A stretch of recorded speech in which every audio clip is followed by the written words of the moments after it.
All right. Hello. This is episode 10 of Becoming Undeniable. And evidently, if you've watched the other episode before this, you can see that my mood is a bit different. Not because every problem I have has been fixed, but I think a week ago, when I was initially supposed to film this podcast, I was listening to the song and the lyrics goes, "You're not done with me yet. There's so much more to this story. You're not done with me yet." Thank you. And I've heard that song so many times in church and just even listening on like Spotify or just on YouTube. And you know, it was always in the moment, it was good. But for some reason, I woke up last week one day after just wasting a bunch of time and just struggling to get out of bed. And then it just hit different.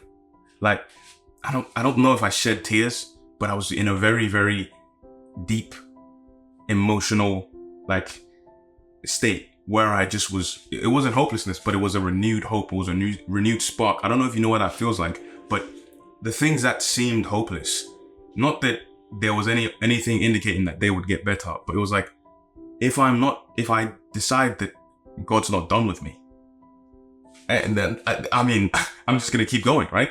And I think that's what the undeniable man does or notes. It's like even when he falls, even when he thinks that like there is no hope, he realizes that as long as he has breath in his lungs, as long as he's still alive, as long as he has the ability to do certain things, that it's not over yet. Now, just because, think about this analogy. You're reading a book, right? You're reading, let's just say, I'm reading this book, right?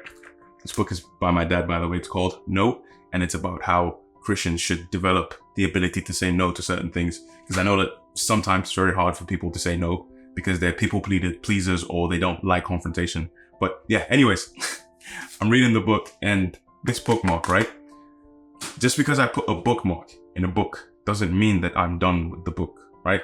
And I think sometimes when we're reading the chapter of our lives and there's very painful character development, all that, there's a plot twist. We're like, oh man, I don't like this. I don't like where this is going. So we put a bookmark in it and we sort of put life on pause. But the thing is, you can't really put life on pause because it will still keep going. And just like life keeps going, this book, like in the book, there's still more chapters to be read, right? And in your life, there's still more chapters to come. It's just, but we think that just because we can't see past the chapter we're on, that means that there is no other like hope in the other chapters to come. But that doesn't really make sense because you haven't read the rest of the book, right? You haven't read the rest of the chapters. So to me, that's what the undeniable man does. He notices that, okay, we're in a part of the story where the character development is painful, right? And this plot twist, I don't know where it came from. I don't know what the author was doing, i.e. God. I don't know what he was doing. I don't think he was cooking with this one. But if he's come through for me before in the past, if I've been able to get through certain things in the past, why can't he do that today? Why can't he change my life again today? And for me, yesterday I prayed a prayer and I said, God, I know I haven't been doing the best academically or spiritually or professionally. And not necessarily like not the best as in I haven't been doing well. Like I've been getting away with doing great without putting in as much effort as I can put in. And then I thought, okay, what if I actually start putting in like the effort I know I can put in? Then I said, God, please, when I start the process of applying to, or when I get more rigorous with the process of applying to jobs and studying and reading your word and praying, Lord, I just pray that you provide opportunities for me to actually get where you want me to be. And I prayed that prayer it was a very short prayer. It was a very confident prayer. And today I'm going to be I'm going to be doing the things that I said I'm going to do. And for some reason, I have this hope. Not for some reason. I know why I have this hope, because God says, ask and you shall receive, seek and you shall find, knock and the door shall be open to you. And I'm not just asking for frivolous things. I'm asking for things that align with his will. I want a job, not necessarily a specific job. I want a job so I can take care of the bills so that my parents don't have to shoulder the burden of taking care of me. I'm 24 years old and I know that there's a lot of pressures in the world about how, you know, when you're young or when you're a certain age, you should have everything together. If you're not 15 and if you're 15 and you're not a millionaire, you're done. You're cooked. But you know, obviously that's not true. But I think there is a healthy pressure and a healthy standard for young men to have where we want to achieve way more than we currently have. And a part of that pressure or a part of that standard is that we want to take care of our families current, like in terms of like our sisters, our brothers, our parents, and or even our extended family maybe. And then in the future, we have a family of our own, or we have a wife and children.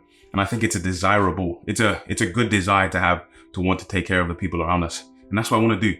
And I believe that me wanting to do that is in line with the word of God. It's not selfish. I want to do it out of the love for my parents and the love for my family. And I want to, quote unquote, even though I really can't fully repay them for all the investment they've put in me, paying for my uni, just paying for me to be here in America. I'm the first one in my family to be here. And, it's a lot of pressure, right? Like I said, I'm the only boy in my family. I've got many sisters. Let's just say many sisters. And there's a lot of women around me in my family. And, I don't hate it, but sometimes I do wish I had a brother. Anyways, but yeah, I it's a pressure. And I don't know if I've said this before, but I think the undeniable man not necessarily thrives under pressure, but uses the pressure as a catalyst to get to where they need to be.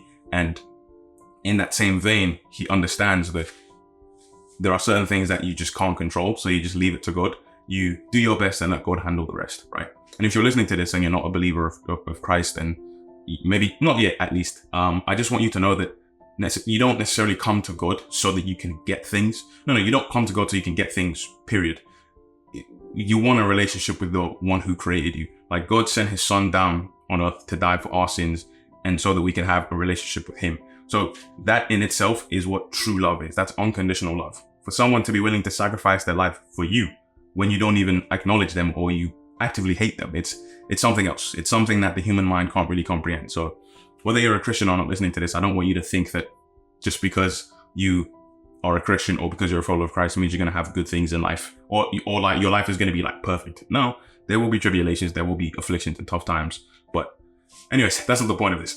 What I'm trying to get to is that, like I said before, the undeniable man knows that even when there's a bookmark in a story, even when there's a plot twist, even when there's painful character development, and maybe there's a betrayal from other characters, even when that's the case, the story is still not done yet, because there's more pages to be read. There's more chapters to be read. Because guess what? How do I know? I'm still alive. I'm still breathing. And if God hasn't taken me from this earth, hasn't freed me from this mortal coil, I will continue to press on. And I don't think it's ever too late for God to recover anything. Because I look at the journey of the Israelites in the Bible, where they were supposed to get to the promised land in a few weeks, days, or months. I don't know the exact timeline, but it took them 40 years. Bro, 40 years. Are you dizzy? 40 years to do something that takes a short time. And I think I know it was all self-imposed. And I think and that's what I've done. I have, because of my own inaction and foolishness and stupidity, because of my own folly, I have allowed things to get out of hand. And the consequences of my actions and inactions are all coming back, and they're stacking upon each other, making it harder for me to want to even move forward. But I've realized that, like I said, it's not too late. I think God can recover. Eventually, the Israelites were able to get to the promised land, but I think God, I know, and I believe that God can recover what is lost. Now, for this, like, should I have been applying to jobs every day? Yes, I should have. Should I have been studying every day, like, or whenever I get the chance? Yes, I should have. Should I have been reading my Bible and praying every day? Yes, I should have. But that's in the past. I can't fix that, right? I can't like go back and make up for that time. Therefore, what can I do with what I have right now? And that's kind of the mindset I'm in. And there's this renewed hope in me. Sometimes I will sound hopeless. Sometimes I will sound like I don't know what to do, but that's just me being honest, right? I don't know what to do, but it doesn't mean I don't have hope that I will know what to do, or I will find a way, or God will find a way and let me know what the way is.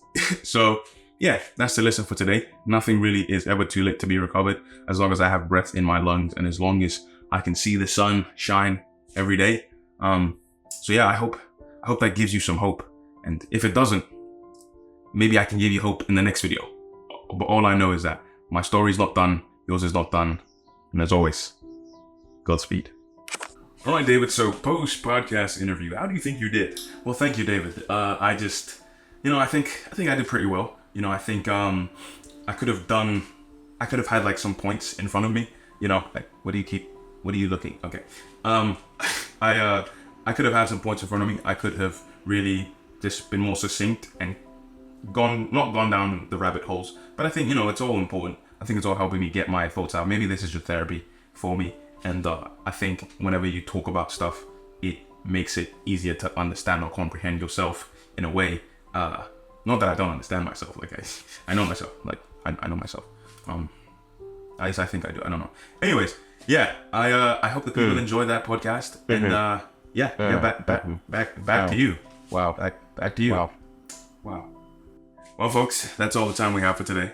And I think he did really well. I think maybe next time he could do better. Right. But let's see what he does in the next episode. As always, Godspeed. All right, David, we're live, and this is the post-podcast interview. How do you think you did for that interview? I want you to rate your performance. Well, thank you so much, David. I think I did well. I think I did okay. I think when I sit down and think about my performance, I could have done way better. I could have been more succinct, or I could have been more concise with my thoughts. But like I said, we can't go back to the past to fix things. We just have to pray and act, and hope that God can change our situation. So next time I think I'll improve very well. So yeah, I think that's a good analysis of my performance. All right, David, thank you so much. Well, folks, that's all the time we have for today. And I hope you join us in the next episode, in episode 11 of Becoming Undeniable. As always, Godspeed. You can cut the video. You can cut the video now. Are we still live? I don't know. Why is the video still? Okay, we're good. Okay. All right, David. So, jeez, what? I'm trying to do this clone thing. It's just, I'm trying to figure it out because I don't know what I'm gonna say. But I'm gonna count like 30 seconds and just see if I can like stitch it together. Hopefully, this makes it into the video. But yeah, we'll see. All right, 3, 2. Lovely jubbly. I don't know what's happening, man. All right, Godspeed.